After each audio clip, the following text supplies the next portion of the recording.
Bueno, bienvenidos a este nuevo módulo. En esta oportunidad vamos a hablar de infecciones de piel y partes blandas, vamos a hacer una revisión. Mi nombre es Vanina Stanek, ya me han escuchado previamente con la clase de neumonías.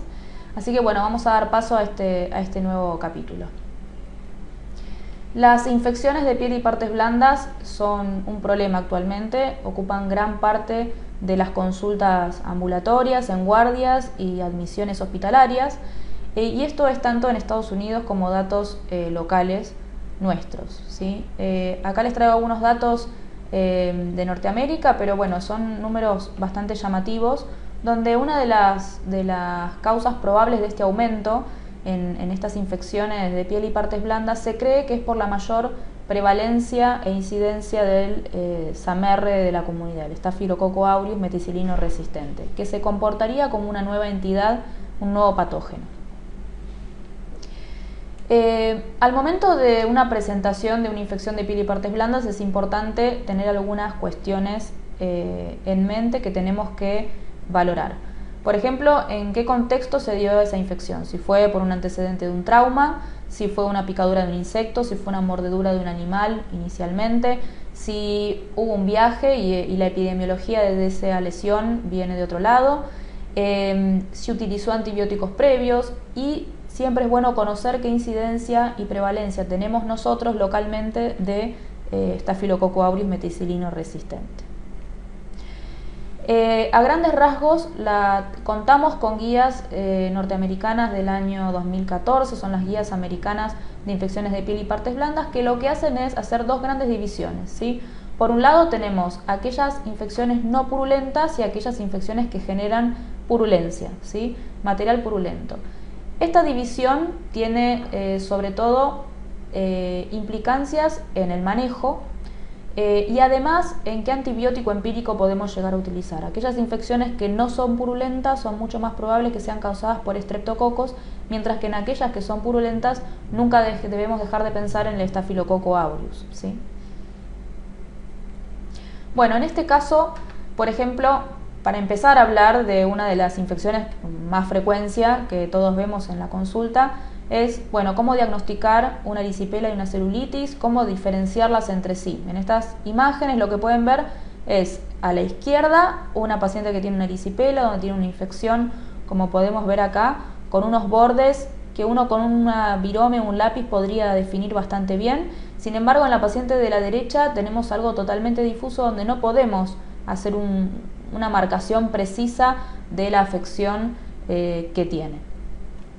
Así que si bien la clínica es diferente, la severidad por el compromiso de la capa cutánea, que ahora lo vamos a ver, de la piel, es distinto, el tratamiento es bastante similar, como vamos a ver ahora en un ratito.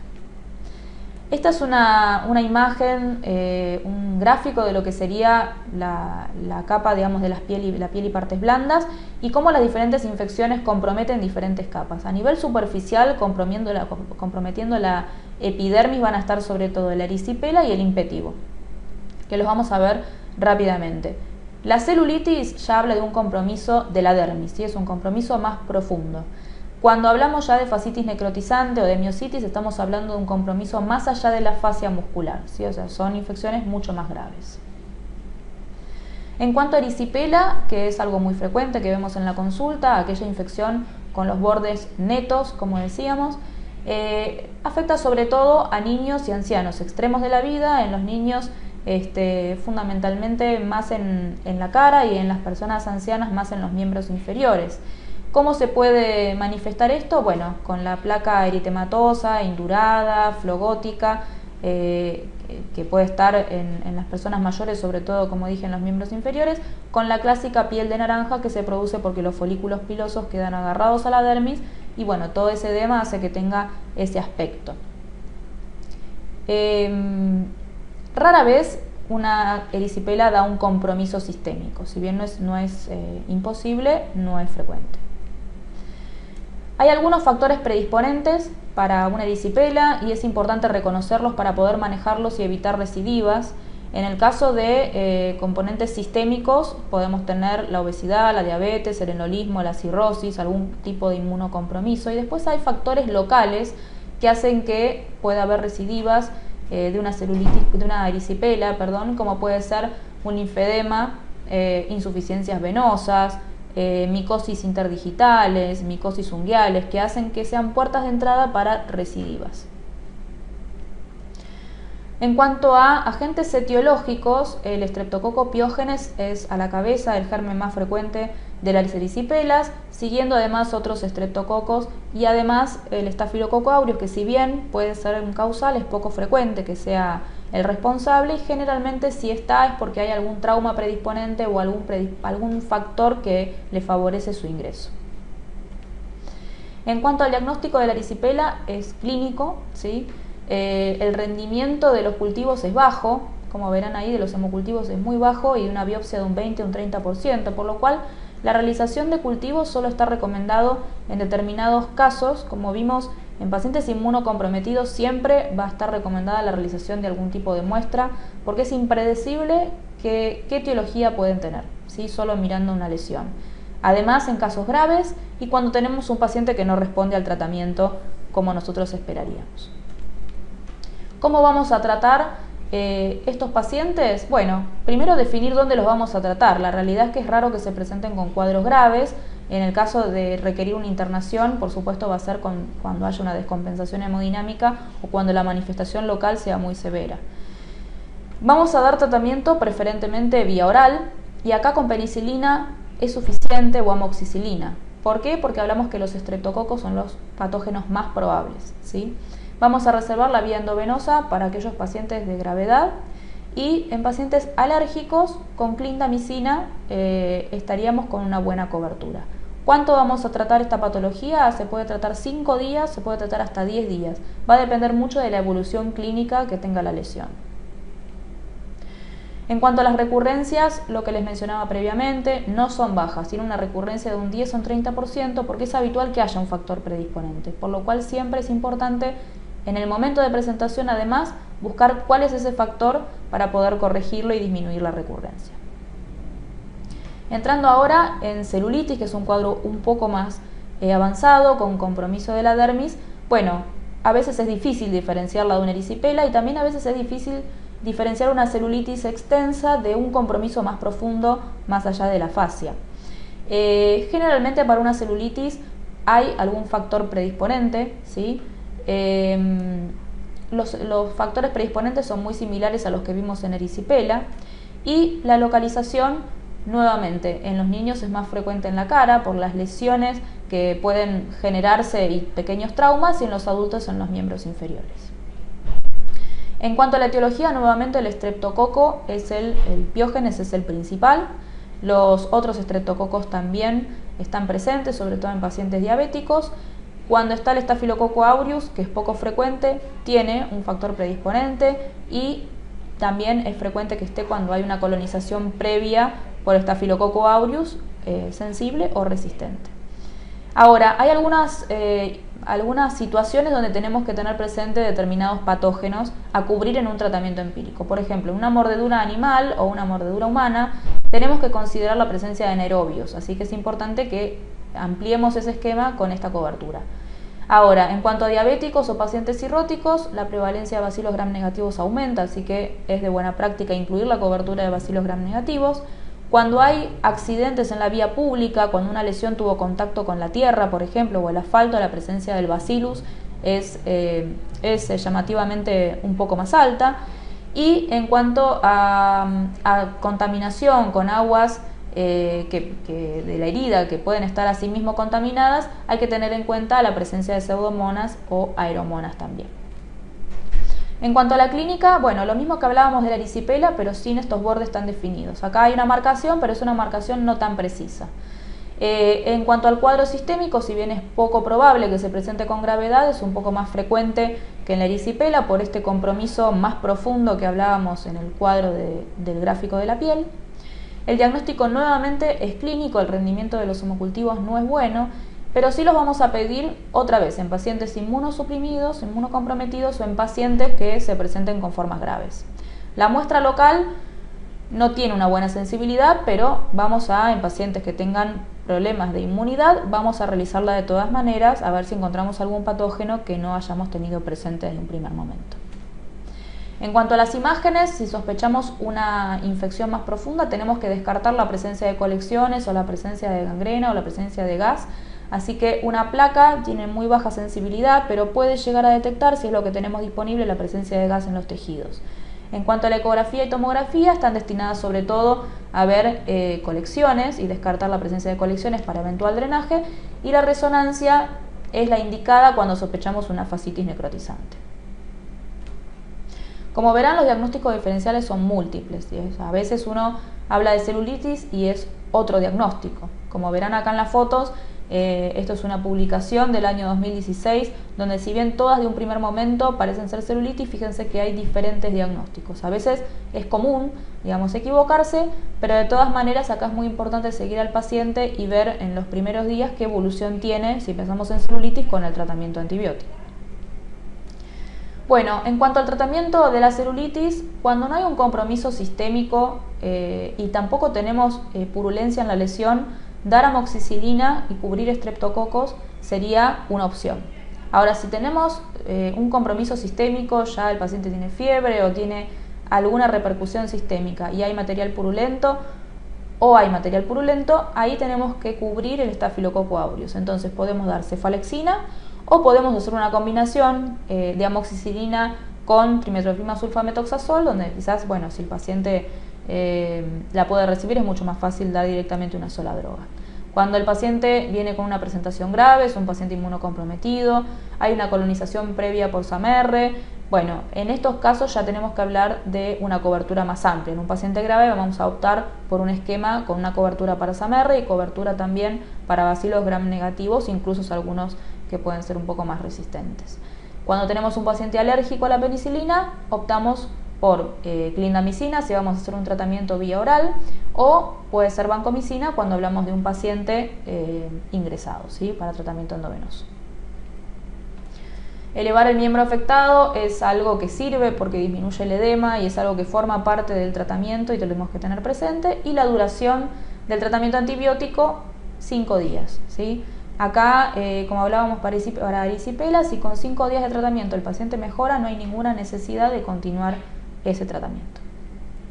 Bueno, acá les traigo un trabajo que es de utilidad porque un poco lo que habla es la necesidad que tenemos o no de cubrir un SAMR de la comunidad. ¿Es suficiente dar cefalexina y cubrir un Staphylococcus aureus sensible, o tenemos que usar trimethoprim sulfametoxazol pensando en un SAMR? Bueno, acá este es un estudio publicado en el año 2013 donde, bueno, plantea esta problemática, y acá lo que menciona es, bueno, la cobertura para SAMR, aparentemente ellos plantean como hipótesis que sería beneficiosa. Entonces hacen un estudio doble ciego, randomizado, controlado, donde lo que hacen es incluir celulitis que no tienen abscesos, es decir, justamente no tienen purulencia. No hay factores de riesgo de mala evolución, y lo que hacen es dar cefalexina más placebo o dar cefalexina junto con trimethoprim sulfametoxazol.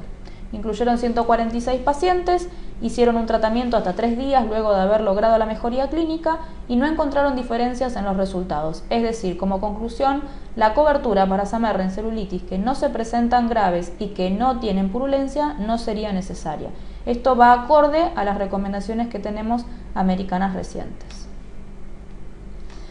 Este es otro trabajo que plantea la misma situación, publicado este año, en el año 2017, de cefalexina junto con trimethoprim sulfametoxazol versus cefalexina sola en celulitis que no son complicados. Es un estudio que se plantea la superioridad del tratamiento, ¿sí?, con cobertura de SAMR.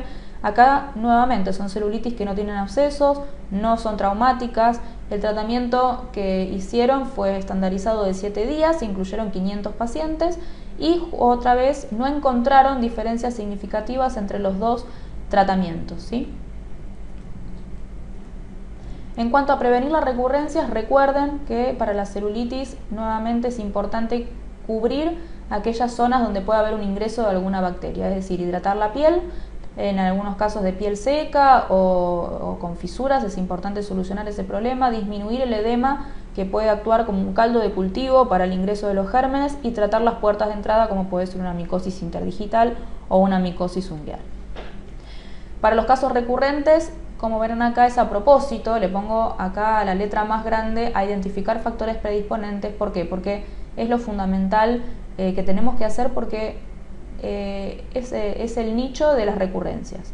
En cambio, lo que muchos médicos hacen, que es dar esta penicilina en forma recurrente, preventiva, en realidad lo que estamos haciendo es tapando ese factor predisponente que no se buscó adecuadamente o que no se trató adecuadamente y que es la principal causa de la recurrencia.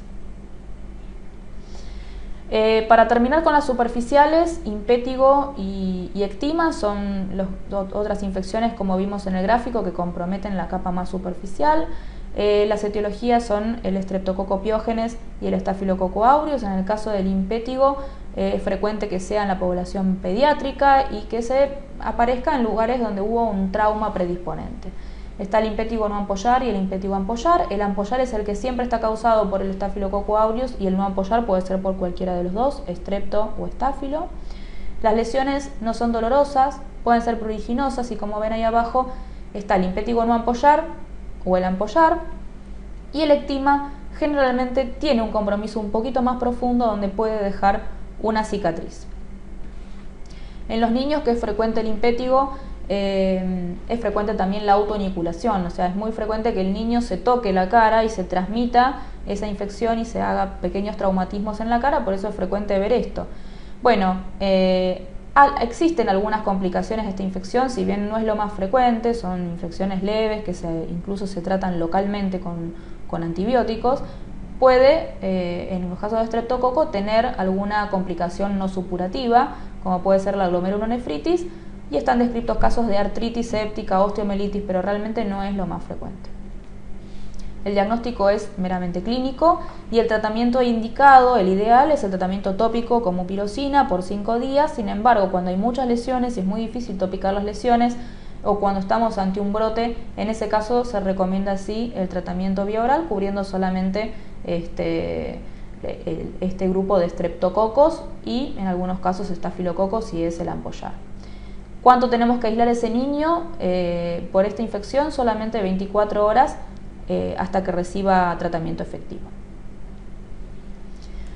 Bueno, en cuanto a Samerre de la comunidad, hice un apartado especial porque me parece que en estas infecciones es un germen que tiene cada vez más relevancia. Tenemos un tema en cuanto a la epidemiología local. Estimamos que la mitad son infecciones por este germen, por Staphylococcus aureus, y de ellas un 25% por el Staphylococcus aureus meticilino resistente.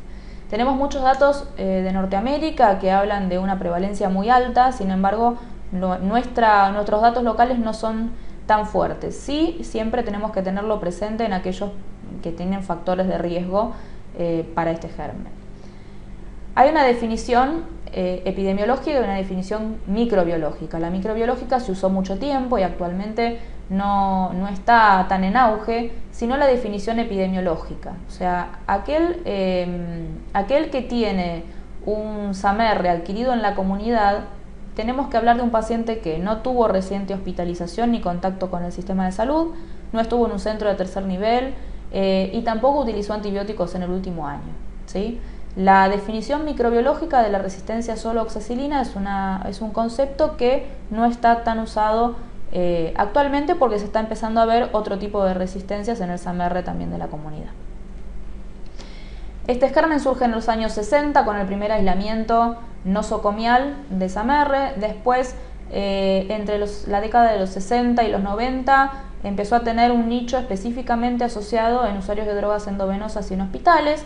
Y empieza a aparecer en los años 90 este SAMR de la comunidad en aquellos pacientes con determinados factores de riesgo.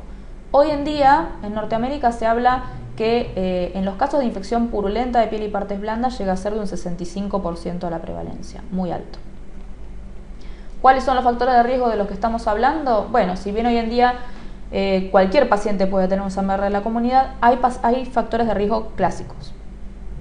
Uno de ellos es convivir con un paciente que tiene una infección por SAMR de la comunidad y es frecuente a veces ver brotes familiares por este germen. hombres que tienen sexo con hombres, soldados, aquellos que están privados de su libertad en servicios penitenciarios, es decir, situaciones de hacinamiento, deportistas, sobre todo en deportes de contacto como puede ser el rugby, puede haber también un nicho, digamos, de estos gérmenes, y en usuarios de drogas endovenosas por compartir los materiales.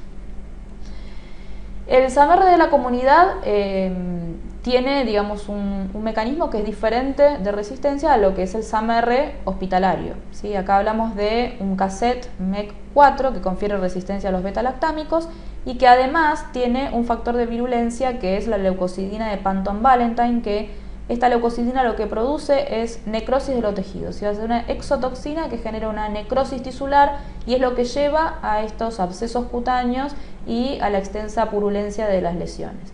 Esto no solamente aplica para piel y partes blandas, se puede dar también para otros órganos como pulmón, como puede ser un músculo, como pueden ser una tromboflebitis o cualquier otro órgano que pueda afectar más allá de la piel.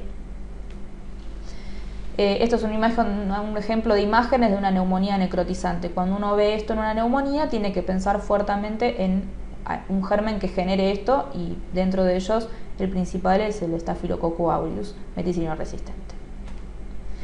Estos son ejemplos de imágenes para que vean cómo seguramente ya han visto, pero bueno, son lesiones que tienen ciertas particularidades, ¿no? O sea, generan una inflamación extensa, generan necrosis de los tejidos y esta purulencia de la que hablamos, que es necesario tratar, no solamente con antibióticos, sino con drenaje de la lesión. En cuanto a qué antibióticos vamos a utilizar, bueno, gran parte se mantiene sensible a trimetoprim sulfametoxazol. No se recomienda usar rifampicina como monoterapia por el riesgo de desarrollo de resistencia e intratratamiento. La resistencia a las quinolonas es frecuente y también preocupa el desarrollo de resistencia a quinolonas durante el tratamiento. Por eso es que si bien en un primer momento se utilizaron mucho, ahora tratamos de que no sean de primera línea por este riesgo de resistencia. En cuanto a la clindamicina, por lo general la resistencia baja, pero está en aumento. Lo ideal es tener un aislamiento microbiológico y constatar esa sensibilidad a clindamicina para poder utilizarla. Bueno, por todos estos datos que menciono, es muy importante conocer qué es lo que le pasa a cada uno en su institución, en su población, con este germen en particular. Bueno, entonces con el SAMR de la comunidad siempre hay que considerarlo de inicio, ver qué factores de riesgo tiene ese paciente para el SAMR de la comunidad, considerarlo cuando no tenemos una buena respuesta con beta-lactámicos, siempre tenerlo en cuenta en casos graves, ¿sí? Y en pacientes inmunosuprimidos, bueno, considerar un tratamiento empírico no estaría mal.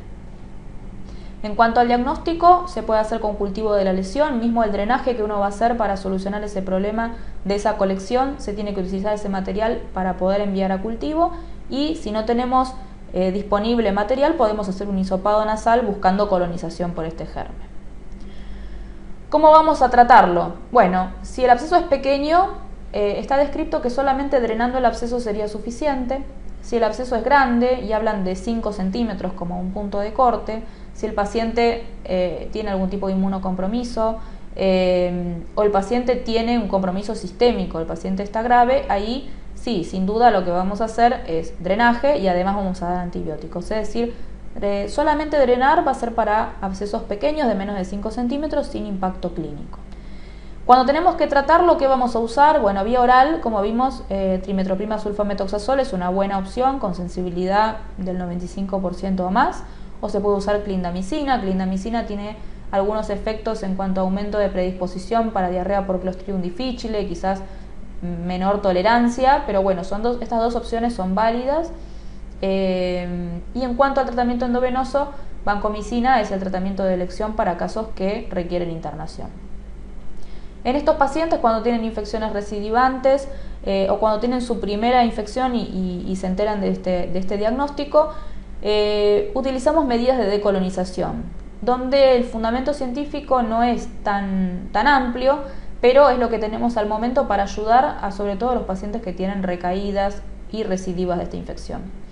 En cuanto a la decolonización, tiene dos maniobras. Por un lado es el jabón con clorhexidina, que debe hacerse en la ducha, digamos, diaria, y la mupirocina ungüento, que se coloca a nivel perinasal, no dentro de las fosas nasales, y eso se hace 2 veces por día, y se recomienda que esto lo haga la primera semana de cada mes, y se trata de disminuir esas recurrencias por al menos unos meses, a ver qué sucede.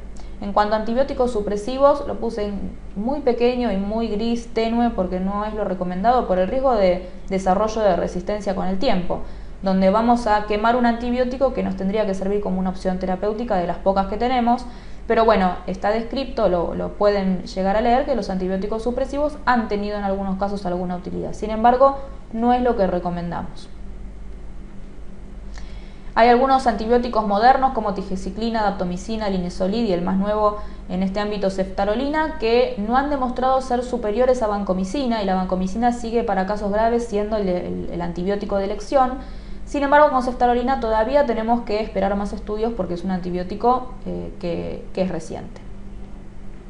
En cuanto a este trabajo que les traigo del año 2015, lo que hace es un estudio multicéntrico, prospectivo, bien digamos diseñado, randomizado, controlado, doble ciego, de clindamicina versus trimmetoprim sulfametoxazol para infecciones no complicadas de piel. Incluyeron una buena cantidad de pacientes, 524 pacientes, con celulitis, con abscesos o que tuvieran ambas cosas. Y acá lo que hicieron fue randomizarlos a clindamicina o TMS por 10 días. La incidencia de aurio fue del 41% y de ellos el 71% SAMR, y esto, digamos, este aislamiento solo se obtuvo de aquellas lesiones que pudieron ser cultivadas, es decir, de los abscesos. Como verán, los resultados dieron que no hubo diferencia significativa entre los dos tratamientos en cuanto a la eficacia, tampoco entre los efectos adversos. Ellos no observaron casos de diarrea por Clostridium en la rama de ninguno de los dos antibióticos. Y en cuanto a resistencia a clindamicina, encontraron una incidencia acá del 12.4%, que no tuvo un gran impacto en la curación, pero es una tasa llamativa, por lo cual reforzamos la idea de siempre mantener una vigilancia local contra la resistencia a este antibiótico. En cuanto a dar antibióticos o placebo en aquellos abscesos pequeños y no complicados, bueno, este es un trabajo que se hizo justamente con muchísimos pacientes con abscesos pequeños, menores a 5 centímetros, donde hicieron también un randomizado de drenaje con antibióticos o drenaje sin antibióticos, y ellos encontraron que aquellos que recibían antibióticos les fue mejor, y aquellos que no recibieron antibióticos tuvieron más tasa de hospitalización, cirugía y recaída. Como verán, esto lo traigo porque es un poco controvertido. Por un lado, está demostrado que drenarlos a los abscesos pequeños sin impacto sistémico es suficiente, y por otro lado está este trabajo donde así todo menciona que el antibiótico puede tener cierto beneficio. La realidad es que nos manejamos, si es posible, solamente con el drenaje, pero cuando uno hace un drenaje sin antibióticos, lo que tenemos que tener en cuenta es seguir a los pacientes de cerca, citarlos a las 48 horas y tener un seguimiento clínico de esa lesión. En cuanto a los nuevos antibióticos, vancomicina, digamos, no es un nuevo antibiótico, pero es el estándar que usamos y es el antibiótico recomendable para las infecciones graves por SAMR. La daptomicina, si bien es un buen antibiótico, no ha mostrado superioridad a vancomicina en este tipo de infecciones. Tigecyclina es otra opción terapéutica, está aprobada, es una droga aprobada para infecciones de piel y partes blandas y también para infecciones intraabdominales, tiene una cobertura más amplia, cubre también, además de gram positivos, bacilos gram negativos.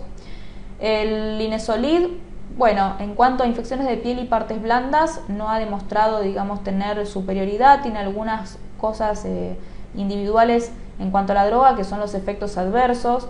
Los efectos adversos hematológicos suelen verse con tratamientos de más de 2 semanas, que no suele ser lo habitual en estos casos.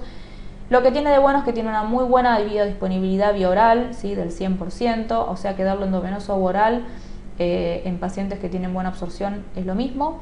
Concentra muy bien en los tejidos, pero tiene un alto costo, ¿sí? Así que también por un tema de resistencia no sería una primera opción, sino una total alternativa. En cuanto a ceftarolina, es un antibiótico nuevo que, como todo antibiótico nuevo, deberíamos reservar para casos de multiresistencia. Hay algunos trabajos que empiezan a hablar de superioridad frente a vancomicina, pero esto lo vamos a tomar con cautela. Es un antibiótico digamos, sería una ceftriaxona con cobertura contra SAMR, que tenemos que cuidar y tenerla siempre presente para algunos casos especiales. El ceftobiprol es otra nueva droga también, similar a la ceftarolina, pero además con cobertura contra pseudomonas, que también no vamos a usarlo de primera línea, pero tenemos que saber que existe por cualquier infección polimicrobiana que podamos tener.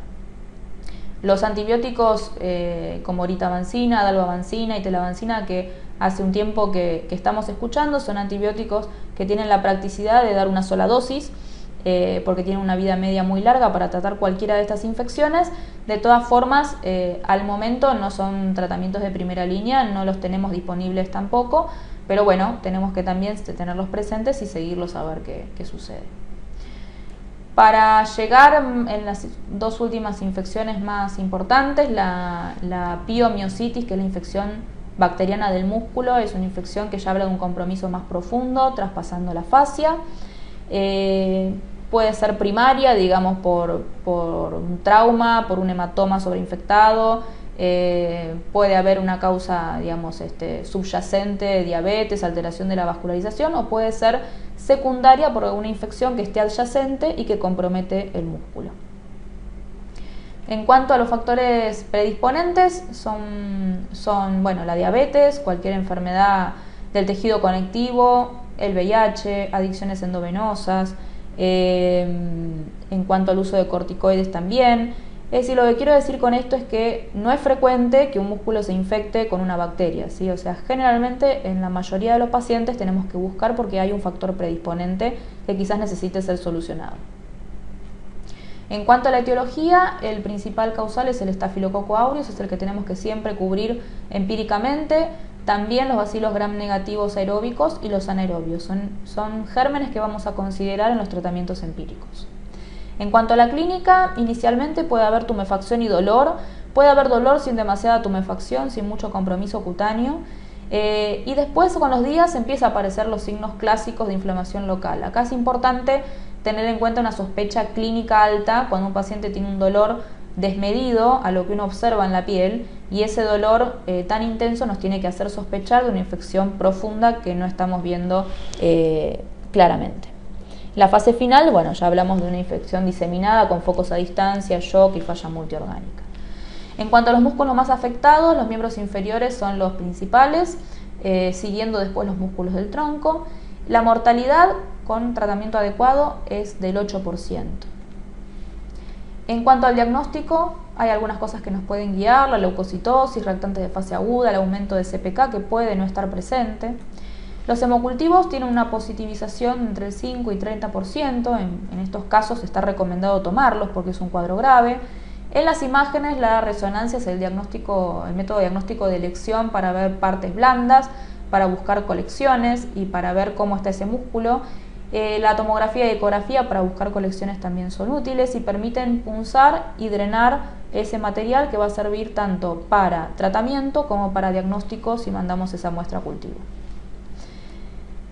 En cuanto al tratamiento, es fundamental, y esto tienen que ir de la mano y no puede faltar ninguno: el drenaje temprano y los antibióticos. Ninguno funciona bien si no está el otro. En cuanto a los antibióticos, vancomicina es el tratamiento de elección porque vamos a cubrir en esta infección grave el SAMR hasta ver qué etiología tenemos. La clindamicina para pacientes alérgicos sería una opción, y en pacientes graves siempre vamos a cubrir bacilos gram negativos, ¿sí? Que puede ser pipertazo, una de las opciones.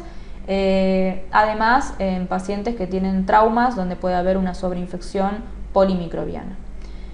Una vez que tengamos los ajustes, o sea, una vez que tengamos el cultivo, vamos a poder hacer un ajuste de ese tratamiento empírico. Siempre vamos a considerar entonces el Staphylococcus aureus, y en pacientes que sean inmunosuprimidos o que sean pacientes graves, vamos a agregar además cobertura contra bacilos gram negativos. Si nosotros no tenemos un causal claro, un factor predisponente claro de esa piomiositis, es de buena práctica descartar una endocarditis infecciosa y considerarlo un impacto séptico.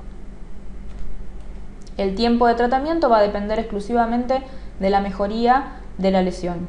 Pues varía entre 2 y 3 semanas, pero acá no hay algo definido. Tenemos que ver la mejoría clínica, ¿sí? Realizar las limpiezas que sean necesarias de esa lesión muscular, y puede que sea un tratamiento corto o que requiera más días de tratamiento. En cuanto a la infección necrotizante de partes blandas, son infecciones severas, requieren un desbridamiento precoz y es lo que le va a cambiar el pronóstico al paciente, ¿sí?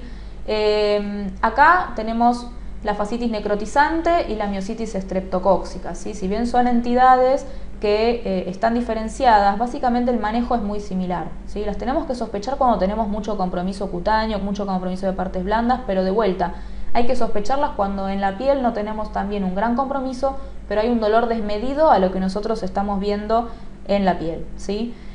Acá sí hay impacto sistémico, hay toxicidad sistémica, ¿sí? Y puede haber un compromiso cutáneo, como ven ahí en la foto, y de partes blandas muy extenso. Bueno, vamos a tener algunas cosas llamativas en el laboratorio sin dudas, como vimos también para la piomiositis. En cuanto a los cultivos, está recomendado por ser un cuadro grave tomar hemocultivos, tomar muestras locales por punción y tomar de las toaletas quirúrgicas que vamos a hacer desde un inicio muestras para ver qué germen es el predominante. En cuanto a las imágenes, está bien realizarlas, pero no vamos a esperar las imágenes para tomar conductas, ¿sí? No vamos a demorar la cirugía para hacer una resonancia, ¿sí? Si es necesario, vamos a hacer la toaleta quirúrgica en cuanto se presenta el paciente. Por supuesto, después vamos a hacer las imágenes y vamos a valorar si hay alguna colección drenable, además de lo que ya se hizo. En cuanto a la presencia de gas, puede estar o no, depende mucho de la etiología también, así que la presencia de gas, si bien puede estar presente, no vamos a esperarla específicamente para poder hablar de una infección necrotizante de piel y partes blandas. En cuanto al tratamiento, nuevamente es de fundamental importancia remarcar el desbridamiento quirúrgico urgente en el momento que se presenta al paciente, porque es lo que le va a reducir la mortalidad. Esto lo que va a hacer es mejorar la oxigenación de los tejidos, sacar los tejidos que no estén vitales, va a hacer que llegue mejor el oxígeno, que lleguen mejor los nutrientes, que llegue mejor el antibiótico y vamos a drenar aquellas colecciones que no tienen utilidad y que complican el cuadro. En cuanto a la cobertura empírica antibiótica, que va a ser el otro pilar del tratamiento, vamos a cubrir tanto aerobios como anaerobios y al ser una infección grave acá sí vamos a arrancar con vancomicina y alguna cobertura para bacilos gram negativos anaerobios. Piperacilina tazobactam es una opción. Otra opción es estraxona metronidazol, tenemos que estar acá seguros que no hay un SAMR y ya de tener una confirmación en ya las entidades que vimos al principio, ya por un Streptopiógenes o por un Clostridium perfringens, ahí sí vamos a dar el antibiótico de elección, que en este caso es un combinado de penicilina, clindamicina, pero ya cuando tengamos el aislamiento microbiológico. Por supuesto, medidas generales de soporte para los pacientes, realizar las toaletas seriadas que sean necesarias hasta que esa lesión mejore. ¿Cuánto vamos a dar de tratamiento antibiótico? Bueno, nuevamente, no hay un tiempo establecido. Acá tiene que mejorar la herida, tiene que mejorar el paciente y tiene que estar estable ese paciente por lo menos 48-72 horas. Para terminar, menciones muy puntuales de algunos conceptos que no podemos dejar afuera, como la gangrena de Fournier, que acá es una infección necrotizante de piel y partes blandas, pero en este caso hablamos de genitales externos, ¿sí? Acá el factor predisponente más común es la diabetes y generalmente son polimicrobianas. El tratamiento es similar a lo que vimos hasta ahora, pero es una entidad con un nombre que no podíamos dejar de mencionar. En cuanto a infecciones de herida quirúrgica, acá es importante conocer la epidemiología que tenemos en la institución donde trabajamos para poder acertar en los tratamientos empíricos. Cuando la infección de una herida quirúrgica es muy precoz y hablamos de menos de 48 horas de una infección quirúrgica grave, tenemos que pensar en dos gérmenes como es el Streptococcus pyogenes o el Clostridium, que generan, Clostridium perfringens, que genera este tipo de infección, pero no son los habituales en infecciones más tardías. En cuanto al tratamiento, lo ideal es realizar un drenaje, ¿sí? Retiro de la sutura donde está el problema o realizar una incisión, drenar el material coleccionado y enviar a cultivo, y ya cuando el margen, acá hay un valor arbitrario de 5 centímetros, pero cuando hay un margen alrededor de celulitis, ahí sí se va a beneficiar no solo del drenaje, sino además de un antibiótico sistémico. En cuanto a el uso de antibióticos en la profilaxis quirúrgica, les traigo este recuadro de la guía norteamericana del año 2014, donde claramente menciona que dar un antibiótico después de una cirugía, de una incisión, no tiene utilidad darlo por tiempos prolongados porque no va a prevenir esa infección. Acá la profilaxis quirúrgica debe darse en la inducción anestésica antes de la cirugía, antes de realizar la incisión, sino después, no tiene utilidad. Las mordeduras de animales, también no podía dejar de mencionarlas. Acá es importante no solamente saber si es una mordedura de un animal, sino además preguntar qué animal mordió, ¿sí? No es lo mismo un gato que un perro, que un mono o que una rata, por supuesto, y las implicancias que tiene en cuanto a otro tipo de enfermedades que puedan contagiar, ¿sí? Ante una mordedura, el antibiótico más utilizado, sobre todo ante mordeduras de gatos y perros, es amoxicilina clavulánico por 3 a 5 días.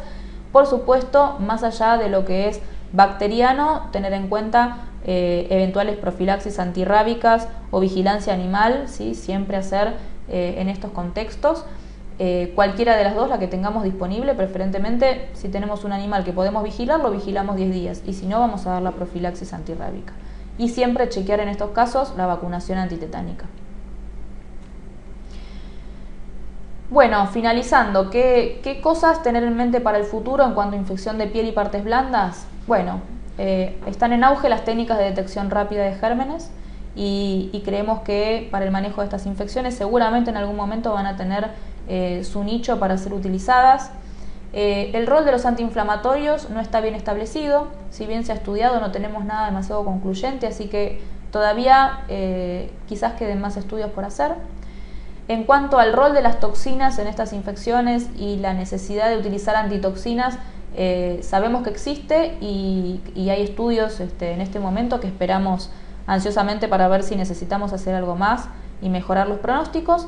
Y en cuanto al tiempo de tratamiento, los tiempos cada vez se están acortando más, no son tratamientos arbitrarios de 7, 14, 21 días, sino que acá se están intentando establecer pautas que nos hagan utilizar los antibióticos en un tiempo justo y necesario. Espero que les haya servido. Cualquier duda, nos mantenemos en contacto por el campus, cualquier duda que tengan. Y bueno, aprovechen la lectura y nos mantenemos en contacto.